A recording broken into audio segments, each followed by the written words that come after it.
ঘুরতাছি ফিরতাছি আর করতাছি ফান। আজকে আমাকে টিকটকার মনিরের একটা ফলোয়ার ডান।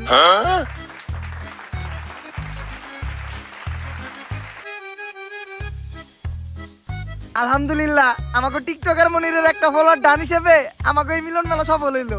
গুরু, মিলন মেলা সফল হলো কেমনে? আমাকে সবার কাছ থেকে চাঁদা উঠাইছেন 1200 টাকা করে। সবাই নাকি একটা করে গেঞ্জি দিবেন, ভালো রিসোর্টে নিয়ে যাবেন, আবার সুইমিং পুলে গোসলও করাবেন, সবশেষে সবাই নাকি একটা করে প্রাইজও দিবেন। এইগুলা তো কিছুই করলেন না, আর উল্টা রিসোর্টের কথা কয়ে আমাকে সবাই নিয়েছেন এই ভূতের বাড়িতে।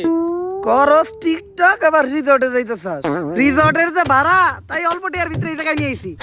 বুঝছি গুরু, আপনি টেহা বাঁচিয়ে কক্সবাজারে নীলারে ভাও করবেন। হাপ, সব জায়গায় সত্য কথা কইতা না। আই তাইলে আমাকে এই মিলন মেলা উপলক্ষে আমরা সবাই মিলে একটা টিকটক ভিডিও বানাই লাই। চলেন। এই যা তুই ক্যামেরা ধর। মিলন মেলা করতাছি আমরা সবাই একসাথে মিলা, আসতাছি আমরা কক্সবাজার। রেডি থেকো তুমি নীলা।